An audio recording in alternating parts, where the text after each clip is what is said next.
Hello everyone. आज हमारे साथ है डॉक्टर हेतल जो एमडी आयुर्वेदा है और she is practising since 10 years in Surat and she is working on reversing PCOD and PCOS with lifestyle modifications. Hello ma'am, how are you? Fine, I am fine. How are you? I am also good ma'am. सबसे पहले मुझे ये बताइए, PCOD और PCOS क्या है और दोनों में अंतर क्या है? Okay, PCOD means polycystic ovarian disease and PCOS मतलब पॉलीसिस्टिक ओवेरियन सिंड्रोम।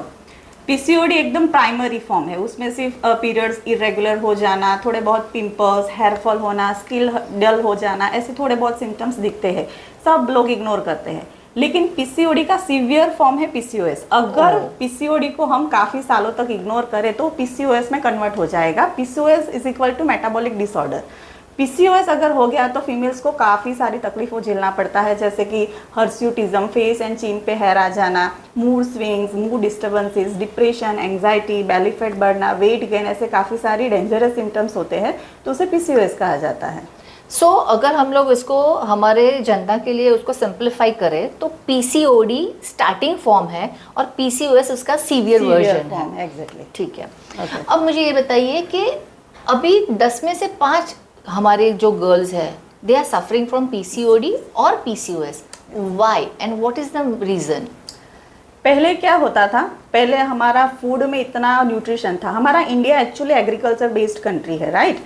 धीरे धीरे हमारा इंडिया इंडस्ट्रियल बेस्ड कंट्री बनता जा रहा है। तो पहले फूड में काफ़ी सारे न्यूट्रिशंस मिलते थे और पहले के ज़माने में अगर देखेंगे तो फीमेल्स बाहर खाना साल में 1 या 2 बार रेस्टोरेंट फूड खाद कंजम्पशन करती थी। लेकिन अभी की जनरेशन में आप देखेंगे रेस्टोरेंट फूड का ओवर कंजप्शन होने लगा है। उसकी वजह से बॉडी में इंसुलिन रेजिस्टेंस होता है, इन्फ्लेमेशन होता है।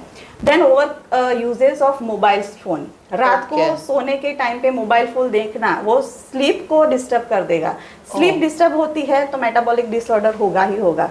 और अभी की जनरेशन हो थोड़ा बहुत भी स्ट्रेस आता है तो वो कंट्रोल नहीं कर पाती, राइट? तो स्ट्रेस की वजह से भी कॉर्टिजोल बढ़ता है तो मेटाबॉलिक डिसऑर्डर होगा। एंड बहुत ज़्यादा है न्यूट्रिशनल डेफिशिएंसी, फूड बराबर आता नहीं है, सॉइल ही कंटामिनेटेड है, तो न्यूट्रिशन डेफिशिएंसी की वजह से ये सब काफ़ी सारा बढ़ गया है अभी तक।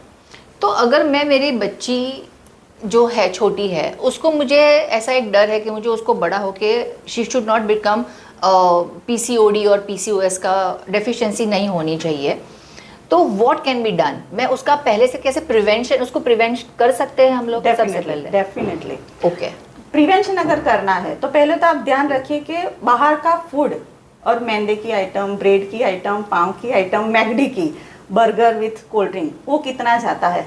ओके, तो उसको कंट्रोल करना है पहले। Definitely control in the sense, in short fast food जो है उसको कंट्रोल करना है। यस, फास्ट फूड हमारी बॉडी में जितना ज्यादा जाएगा तो इंसुलिन रेजिस्टेंस होगा, बॉडी में इन्फ्लामेशन होगा, तो वही बेली फैट को बढ़ाएगा। तो बेली फैट बढ़ेगा, मेटाबॉलिक डिसऑर्डर होगा, अल्टीमेटली फीमेल्स या गर्ल्स में तो पीसीओडी पीसीओएस मतलब हार्मोनल इम्बैलेंसेस होता है। दूसरा आप केयर कर सकते हो मोबाइल फोन। रात को आप मेक श्योर कीजिए कि जल्दी वो सो जाए टाइम पे, मोबाइल का यूज़ कम ही करें, तो उससे भी बहुत सारा इम्प्रूवमेंट देखने को मिलता है।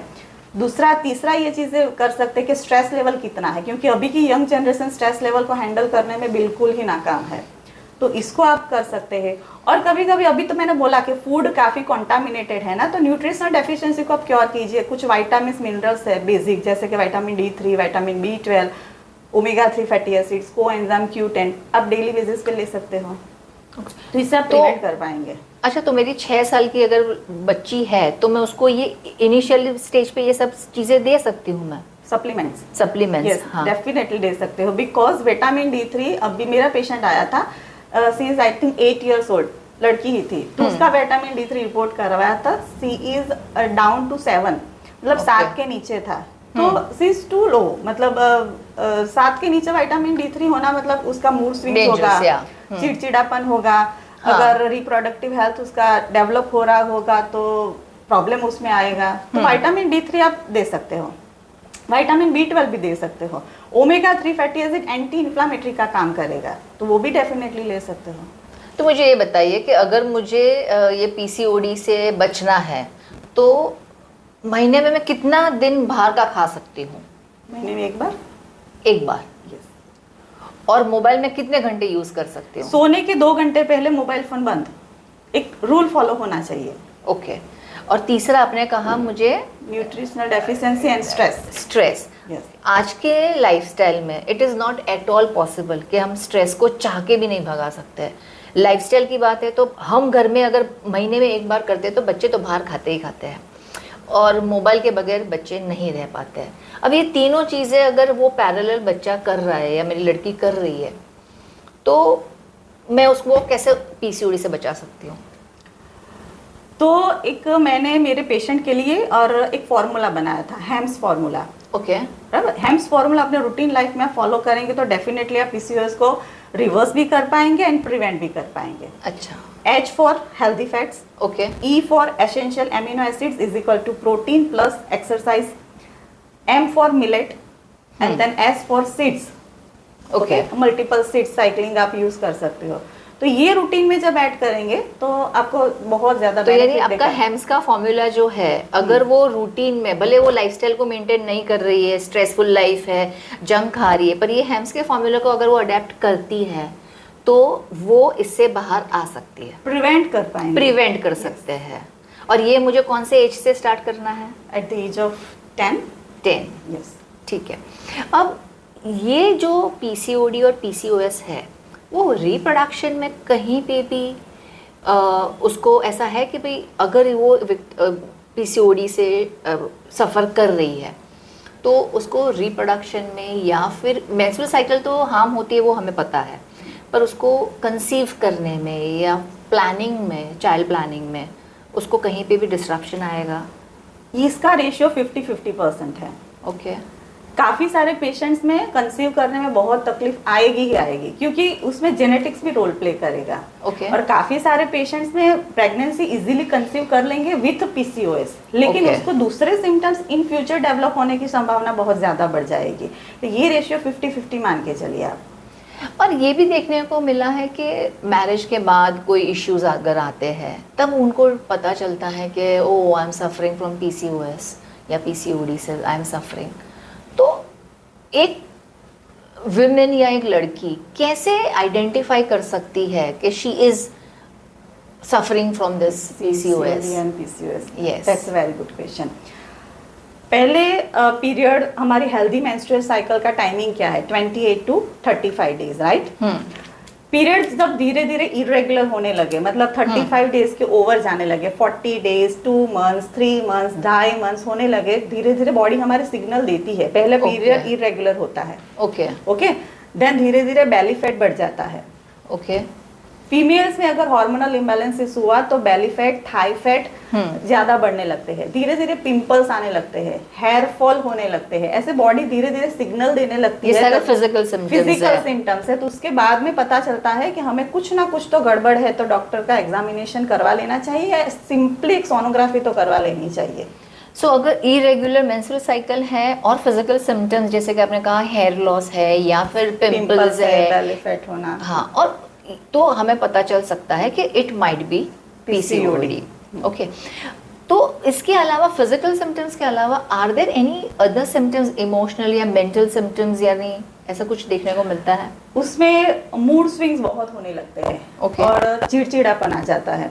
मूड स्विंग्स यानी कभी कभी एकदम बहुत खुश होना, और काफ़ी पेशेंट्स में देखा गया था पीरियड्स के पहले मूड स्विंग्स ज़्यादा रहते हैं, और मूड स्विंग्स पहले से ज़्यादा बढ़ने लगते हैं कि एकदम काम में मन ना लगना, एक्सरसाइज अगर ज्वाइन किया है तो एक्सरसाइज करने ना जाना, नींद उड़ जाना, स्लीप डिस्टर्बेंसेस रहता है, स्ट्रेस अगर लाइफ में नहीं भी है तो कुछ बात का स्ट्रेस आ जाना कि मुझे स्ट्रेस है, डिप्रेशन है, कॉमन वर्ड यूज करते रहना, छोटी छोटी बात पे रोना आना, ये सब मेंटल भी अफेक्ट होता है। ओके। मैम, मैंने ये भी देखा है कि आजकल जो लड़कियां पीरियड्स में होती है तो फर्स्ट डे वो लोग बहुत ज़्यादा सीवियर पेन महसूस करते हैं, और जो भी वर्किंग है या स्कूल में या कॉलेज में है, दे ट्राई कि पहला दिन वो घर पे ही रहे, छुट्टी ले ले। ये बहुत ज़्यादा कॉमन हमारे आसपास कंपनीज में भी देखा जाता है कि अगर वो हेल्थ रिगार्डिंग अगर लीव ले रही है फर्स्ट दिन पे तो that is because of the menstrual cycle. तो ऐसा क्यों है कि आजकल की लड़कियां फर्स्ट या सेकंड डे पे रूटीन को फॉलो ही नहीं कर पाती है? पेन तो हाँ, किसी को पेन ज्यादा रहता है, किसी को पेन कम रहता है, और मैनेज कैसे किया जाता है वो भी बहुत जरूरी है। थोड़ा सा माइंडसेट भी रोल प्ले करेगा। काफी सारी लड़कियों को मैंने देखा भी है, थोड़ा बहुत पेन होता है तो बहुत पेन होता है, बहुत पेन होता है, ऐसा रिएक्ट कर देते हैं, तो माइंडसेट रोल प्ले करता है। ओके। और काफी सारों को कुछ नहीं होता है, एकदम इजीली मेंस्ट्रुएशन रहता है, मतलब मिक्स रेशियो है उसमें, मिक्स आप एक्सपीरियंस। तो अगर जिसको सीवियर पेन है तो वो कैसे उसको रिलीफ कर सकते हैं हम लोग आयुर्वेदा से? हाँ, सीवियर पेन है तो पहले तो rest is compulsory, then hydration and then mild yoga and stretching. Okay, उससे आप रिलीफ कर पाएंगे। सो आप मुझे ये बताइए कि if I am suffering from PCOD या पीसीओएस, तो मुझे आयुर्वेदिक ट्रीटमेंट के लिए जाना चाहिए कि एलोपैथिक ट्रीटमेंट के लिए, और क्यों? ओके, अगर एलोपैथी मॉडर्न मेडिसिन में हम जाए तो हम पीसीओडी पीसीओएस की एक ही ट्रीटमेंट है, 21 डेज की और 28 डेज की oral contraceptive pills. Okay, real estrogen progesterone है, हम ओरली लेंगे तो पीरियड तो आएगा, जैसे 28 डेज खत्म होगा, आफ्टर 3 to 4 डेज पीरियड आएगा ही आएगा, विड्रॉल ब्लीडिंग बोलते हैं उसे। लेकिन इंटरनली जो ओवेरियन फंक्शन कॉम्प्रोमाइज हुआ है, तो उसका कैसे सॉल्यूशन करेंगे? ये क्यों हमने ऊपर से लिया एस्ट्रोजन प्रोजेस्टेरॉन और वो विड्रॉ तो होने वाला ही है आफ्टर 21 डेज, लेकिन इंटरनल जो प्रॉब्लम है, ओवेरी का फंक्शन कॉम्प्रोमाइज हुआ है, ओव्यूलेशन आपका कॉम्प्रोमाइज हुआ है, उसमें एस्ट्रोजन प्रोजेस्टेरॉन हमारे ओवेरीज में से रिलीज होने चाहिए, उसकी वजह उसकी अल्टरनेटिवली हम एंड्रोजन रिलीज कर रहे हैं, तो उसका क्या सोल्यूशन है? एलोपैथी मॉडर्न मेडिसिन में एक्चुअली देखा जाए तो कोई सोल्यूशन नहीं है, सिर्फ एक के अलावा। लेकिन अब आयुर्वेद में जाएंगे तो कुछ ऐसे पावरफुल इंग्रेडिएंट्स यानी कि पावरफुल हर्ब्स है जो डायरेक्ट ओवेरीज पे काम करते हैं, जैसे कि माका रूट है, गोखरू, उसको गोक्षुर भी बोला जाता है, जैसे अश्वगंधा है, शतावरी है, अशोका है, लोद्र है, यष्टि मधु है, हिबिस्कस है, ये सब जो पावरफुल आयुर्वेदिक इंग्रेडिएंट्स है डायरेक्ट ओवेरीज पे काम करेगा।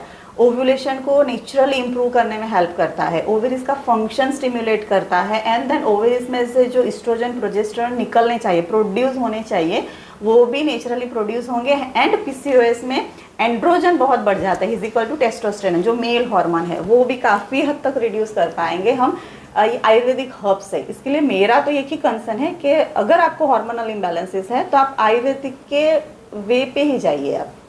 यानी आप ये कह रहे हो कि अगर हम लोग एलोपैथिक ट्रीटमेंट करते हैं, और इसीलिए मैंने सुना भी है हमारे सर्कल में कि कई बच्चे ऐसे होते हैं जो 3 महीने का करते हैं, फिर वो 2-3 महीने रेगुलर होता है, फिर अगेन वो बैक टू द रूटीन आ जाता है। वो इसकी वजह तो से इसीलिए दैट इज, तो एलोपैथी काम करती है ट्रीटमेंट पे, आपके फंक्शन को रिपेयर नहीं करती है, पर आयुर्वेदिक ट्रीटमेंट जो है वो ओवरीज की फंक्शनिंग को स्ट्रेंथन करता है और रूट कॉज पे काम करता है। तो उसका अगर हम लोग, और उसका कोई साइड इफेक्ट भी नहीं है। एग्जैक्टली।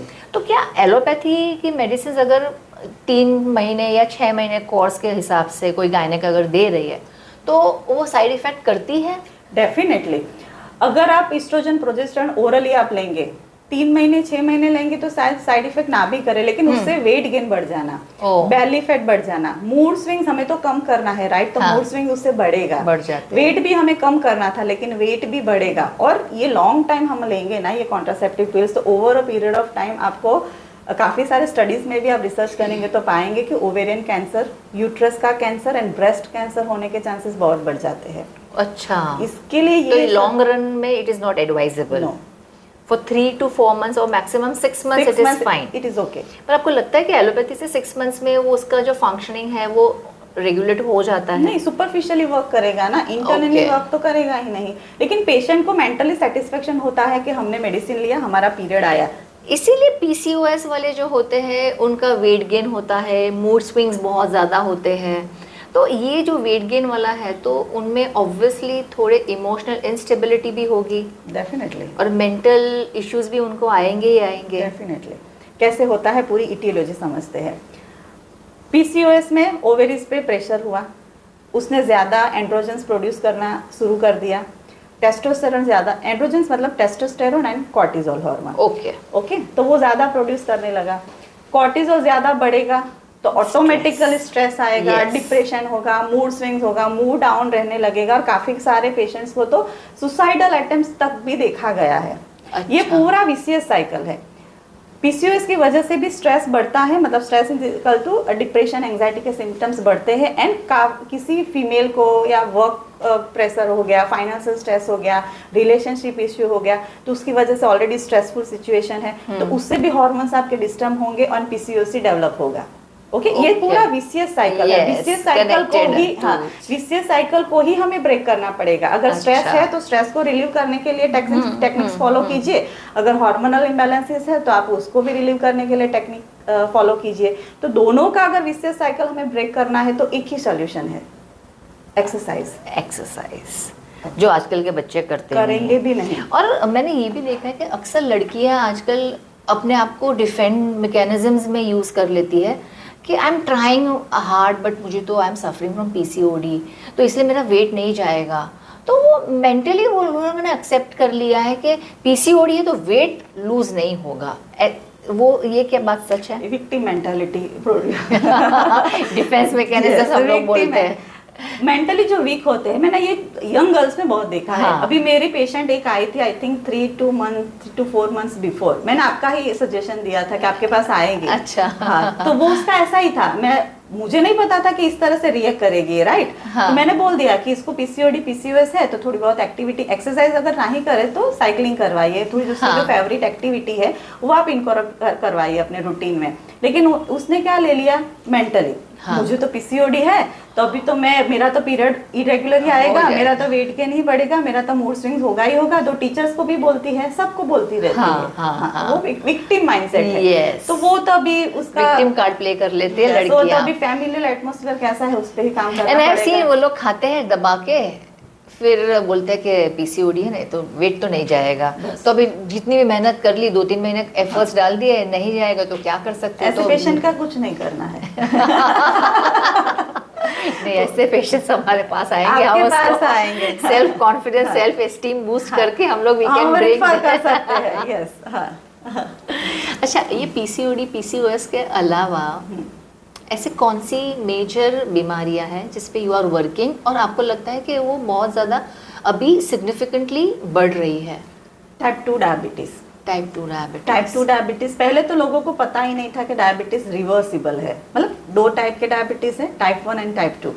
टाइप 1 ऑटोइम्यून कंडीशन है, उसको रिवर्स नहीं किया जाता, उसको मैनेज किया जाता है। लेकिन टाइप 2 डायबिटीज़ है 110% रिवर्सिबल है। अच्छा, प्रॉपर वे में, प्रॉपर लाइफस्टाइल मॉडिफिकेशंस के साथ हम काम करेंगे तो डेफिनेटली टाइप 2 डायबिटीज़ रिवर्स कर पाएंगे। लेकिन उसमें क्या है, 2-3 महीने हमने लाइफस्टाइल मॉडिफिकेशंस फॉलो किया, ब्लड शुगर मैनेज हो गया, तब पेशेंट को ऐसा लगता है कि मैं तो अभी ठीक हो गए, तो वापस जो पुराना साइकिल है ना वो चालू कर देते हैं। ऐसा नहीं है, it is on going process. Lifestyle change करना ऑन गोइंग प्रोसेस है। 2-3 महीने, 6 महीने, 1 साल नहीं करना है। It's life long process. हमें लाइफ का एक पार्ट बना के चलना पड़ेगा तो ही रिवर्स हो पाएगा। ये अवेयरनेस बहुत जरूरी है, उस पर ही अभी मैं काम कर रही हूँ।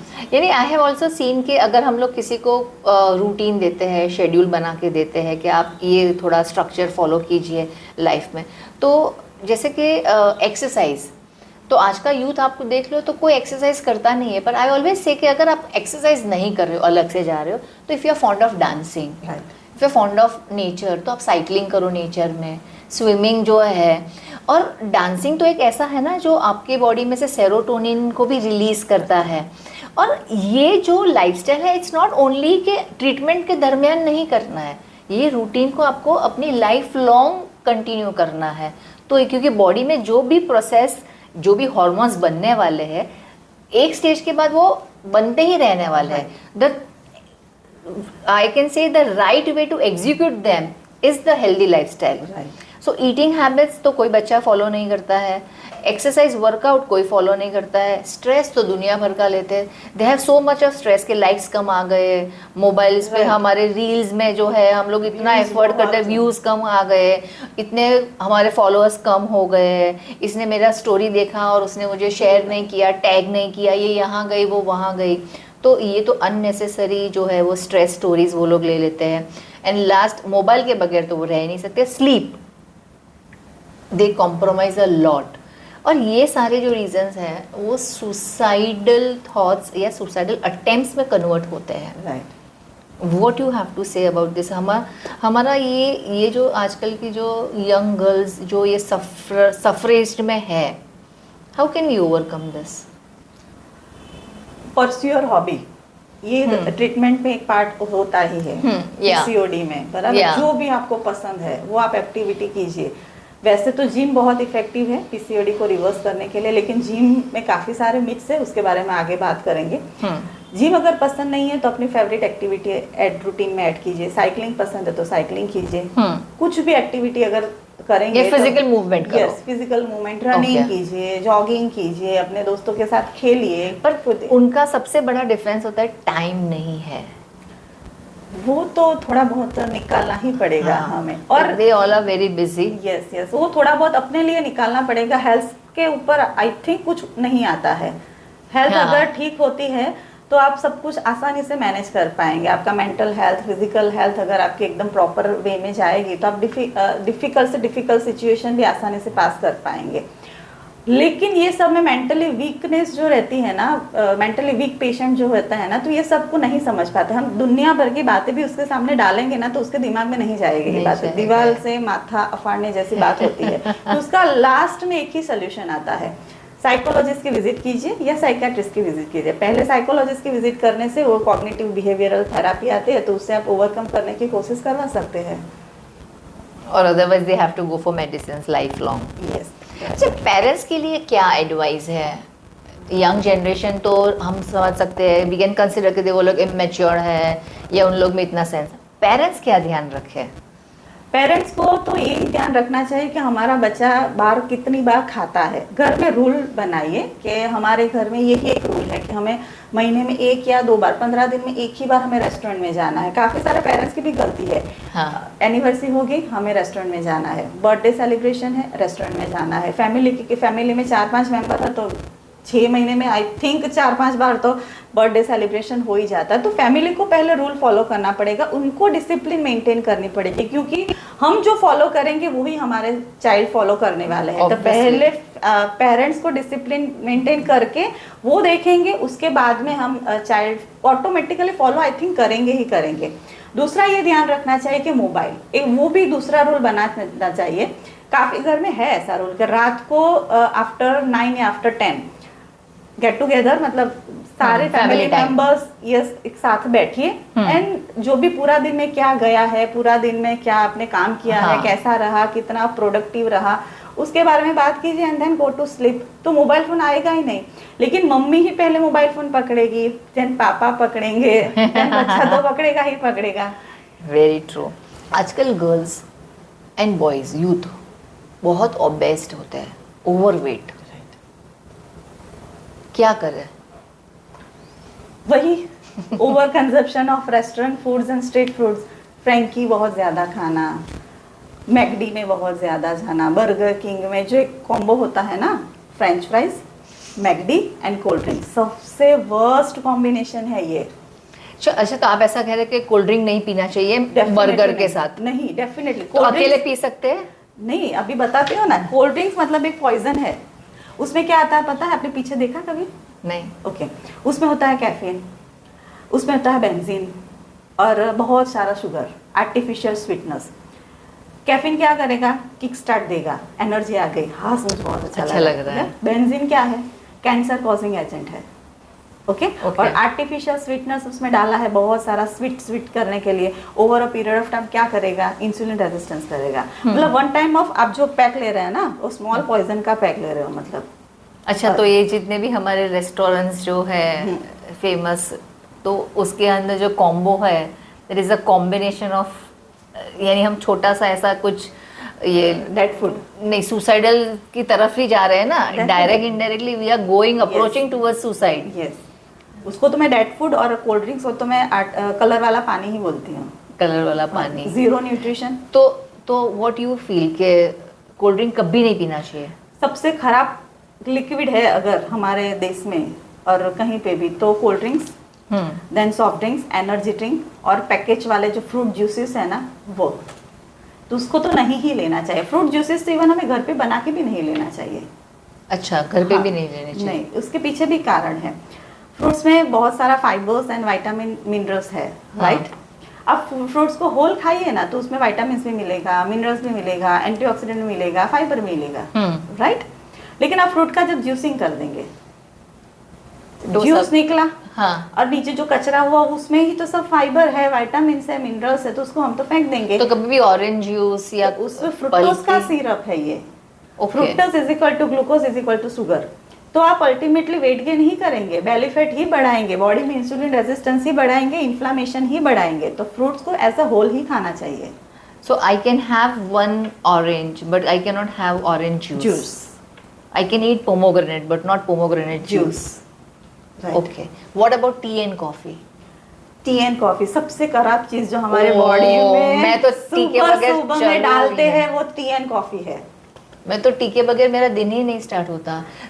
यानी वर्कआउट के पहले I go for green tea, workout के बाद I have tea, normal tea. Yes, सबसे खराब चीज मैंने बोला ना, क्योंकि हमारा बॉडी 8 to 9 आवर्स एम्प्टी रहेगा। रात के दौरान हम खाएंगे नहीं, पिएंगे नहीं, और सबसे ज्यादा काम हमारा, हम दिन के दौरान काम करते हैं, रात को रेस्ट करते हैं, राइट। लेकिन हमारा बॉडी रात को ही सबसे ज्यादा काम करेगा।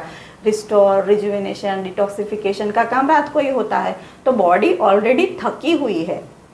तो हम जब जैसे सुबह में उठेंगे तो बॉडी को कुछ, हमारे डाइजेशन को कुछ ना कुछ न्यूट्रिएंट डालो ना। अब कैफीन क्यों डालेंगे? कैफीन डालेंगे तो बॉडी को ऐसा लगेगा नहीं कुछ अच्छा आया, लेकिन वो किक स्टार्ट देगा, थोड़ी बहुत तक एनर्जी रहेगी, बाद में एकदम ड्रास्टिकली वापस से डाउन हो जाएगी। तो कुछ न्यूट्रिशन वाला डालेंगे तो बॉडी में से इन्फ्लामेशन भी दूर होगा, बॉडी हीलिंग में जाएगी, बॉडी रिस्टोर होगी, बॉडी पूरा दिन काम करने के लिए प्रिपेयर होगी, रेडी होगी। ये change over a period of time आपको पता चलेगा। 2-3 दिन या 2-3 महीने आप ट्राई करेंगे तो उससे नहीं पता चलने वाला। सो टी और कॉफी पूरे दिन में कभी नहीं पीनी लेना चाहिए। टी और कॉफी खराब नहीं है, आप लीजिए, लेकिन सुबह में खाली पेट में लीजिए। Okay. खाली पेट अगर आप कुछ न्यूट्रिशन वाला जूस डालेंगे, जैसे कि कोई हर्बल टी हो गया, काढ़ा हो गया, अजवाइन जीरा का काढ़ा हो गया, कोई व्हीट ग्रास जूस हो गया, मोरिंगा का जूस हो गया, लेमन वाटर आपने ले लिया, किसी को सूट करे ना करे, डिपेंड ऑन प्रकृति, वो ले लीजिए। उसके आधे घंटे या 1 आध घंटे के बाद चाय विद गरम नाश्ता लीजिए, कौन मना कर रहा है। लेकिन खाली पेट एटलीस्ट कैफीन मत डालिए। नहीं लेना चाहिए। यानी खाली पेट हमें टी या कॉफी दिन में कभी भी नहीं लेना चाहिए। राइट। ओके। शाम को 5 बजे से पहले जो भी टी एंड कॉफी लेना है खत्म कर दीजिए। 5 बजे के बाद भी नहीं लेना चाहिए, वो स्लीप को डिस्टर्ब करेगा। हाँ, यस, दैट इज ट्रू। तो जैसे कि ये फ्रूट जूस है या टी कॉफी, वो सारे किक स्टार्ट करते हैं, तो उसका आयुर्वेदिक में क्या ऑल्टरनेटिव है? Green tea? नहीं, उसके लिए ग्रीन टी तो ठीक है, ग्रीन टी में भी कैफीन ही आएगा। ओके, ग्रीन टी का बेस रख सकते हैं आप, थोड़ी बहुत ग्रीन टी एंड सब इंग्रेडिएंट्स डाल के आप जो भी हर्बल टी अगर बनाएंगे, बहुत अच्छा है। अजवाइन का काढ़ा, जीरे, कोरिएंडर सीड्स, उसका मिक्स करके आप काढ़ा बना सकते हैं। अभी अभी मैंने हर्बल टी भी लॉन्च की है, तो उसका डेफिनेटली आप यूज़ करेंगे। तो इसमें ये सारे इंग्रेडिएंट्स हैं। इसमें पावरफुल आयुर्वेदिक इंग्रेडिएंट्स मैंने डाले हुए हैं। अगर हार्मोन बैलेंसिंग टी अगर आप है तो उसमें अश्वगंधा है, शतावरी है, अशोका है, ये सब आप उसमें डाला हुआ है, तो आप ये लीजिए, तो बॉडी में से इन्फ्लामेशन भी दूर करेगा। ऐसा है। ओके। हाँ। तो ये हार्मोन बैलेंसिंग टी है which is specialise for PCOS and PCOD management. तो दिन में मैं कभी भी इसको ले सकती हूँ? 2 बार डेफिनेटली लीजिए। सुबह में 7 से 8 के बीच में, मतलब भूखे पेट हमें टी एंड कॉफी इससे अवॉइड हो जाए, एंड शाम को 4 से 5 के बीच में। ये मैंने इंट्रोड्यूस इसके लिए ही किया था, मेरे पेशेंट में यही तकलीफ आ रही थी। 2-3 दिन या हफ्ता 10 दिन टी छोड़ेंगे ज़रूर, लेकिन उसके बाद में मुझे ही आके बोलेंगे कि टी नहीं छोड़ सकती, कुछ अल्टरनेटिव बताइए। तो मैं बताती थी अजवाइन, जीरा, कोरिएंडर सीड्स का काढ़ा, लेकिन वो भी नहीं पियेंगे वो थोड़ी, लेकिन थोड़ा टेस्टी वाला, कुछ ऑथेंटिसिटी बिल्ड करने वाला हम देंगे ना, तो वो खुशी खुशी लेंगे। इसके लिए मैंने ये लॉन्च किया था। तो टी का हमारे पास टी का रिप्लेसमेंट भी है, और वो पीसीओएस पीसीओडी मैनेजमेंट में भी बहुत काम करेगा। ऐसे और कौन से टीज बनाई है आपने? एक डायबिटिक फ्रेंडली हर्बल टी है जो ब्लड शुगर को मैनेज करेगा। देन वेट मैनेजमेंट करने के लिए स्लिम शिप टी है। देन एंटी एजिंग है, यूथफुल ग्लो हर्बल ब्लेंड है। देन फैटी लिवर के केसेस भी अभी बहुत बढ़ रहे हैं, तो लिवर इन्फ्लामेशन को दूर करने के लिए है। एंड थायराइड वाले केसेस भी अभी बहुत ज़्यादा है, तो उसको मैनेज करने के लिए ये सब बनाया है। तो मैं अगर मुझे वेट रिडक्शन करना है, मैं आपका वेट मैनेजमेंट वाला टी लेती हूँ और घर का खाना खाती हूँ, तो मेरा वेट में उसमें रिजल्ट मिलेगा मुझे? उसमें 1 मंथ में आपको इचीज लॉस, एनर्जी लेवल इंप्रूव होना और क्रेविंग्स कम होना दिखाई देगा। लेकिन धीरे धीरे आप ये कंटिन्यू करेंगे 2-3 मंथ्स या 6 मंथ्स तक तो डेफिनेटली आपका वेट लॉस होगा। लेकिन इसमें वेट लॉस के अलावा फैट लॉस पे ज्यादा फोकस किया है। Weight loss and fat loss में भी काफी सारा मिथ है, हाँ, हाँ। वो भी हम बस्ट करेंगे। देन वेट लॉस तो होगा लेकिन फैट लॉस धीरे धीरे होगा। आपको इंचीज लॉस होना चाहिए, inches loss is equal to fat loss होता है। आपके कपड़े लूज होने चाहिए, हाँ। तो हम मानेंगे कि आपका सही वे में बॉडी ट्रांसफॉर्मेशन हुआ है। राइट, ऐसा है। Okay, so I am going to ask you a bunch of questions and you have to tell me कि ये ट्रूथ है कि मिथ है। ठीक है। पोस्ट डिलीवरी पीसीओएस ट्रीटमेंट जरूरी है? राइट, जरूरी है। ओवरवेट वाले को ही पीसीएस हो सकता है? नहीं, लीन पीसीओएस भी होता है। जिसका बॉडी वेट कम है उसको भी पीसीओएस डेवलप होगा। ओके, पीसीओएस पेशेंट कंसीव कर सकते हैं? Definitely yes. किसी को पीसीओएस होने के बावजूद भी नेचुरली कंसीव करेंगे वो।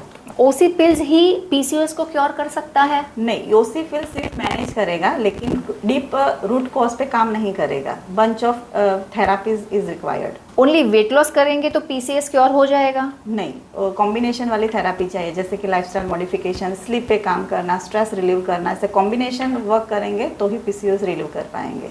चलिए मैं आपको कुछ क्वेश्चंस पूछती हूँ। हैप्पी रूटीन फॉलो करने वाले इंसान को डिप्रेशन हो सकता है? बिल्कुल हो सकता है। जो थेरापीज लेते हैं आपकी, वो इंसान पागल होते हैं? मिथ है ये, बिल्कुल पागल नहीं होते, सेल्फ अवेयर होते हैं। जो थेरापीज है आपकी वो कॉस्टली होती है? बिल्कुल भी नहीं है, बिकॉज मेंटल हेल्थ सबसे ज़्यादा प्रायोरिटी है। जो इंसान को पता है कि उस वही मेंटल हेल्थ ज़्यादा इंपॉर्टेंट है, वो पैसे के पीछे नहीं भागते। Anxiety attack and panic attacks PCOS के साथ कनेक्टेड है, क्या लगता है? यस, कनेक्टेड है। हर एक इंसान जो खुश लगते हैं, हैप्पी फेस, वो एक्चुअली में खुश होता है? आजकल की सोशल मीडिया लाइफ में हर एक प्रिटेंड करने की कोशिश करता है कि he is a happy person, but reality में वो नहीं होता है। पीसीओएस में सुसाइडल अटेम्प्ट्स एंड थॉट्स बहुत देखने को मिलते हैं, तो उसमें आपकी थेरापीज वर्क करेगी? काफ़ी हद तक काम करती है। Thank you so much doctor Hetal, आप आज आए और हमने बहुत ज़्यादा डिटेलिंग में पीसीओएस पीसीओडी के बारे में इंफॉर्मेशन ली। You gave a valuable information. Thank you so much. Thank you for inviting me.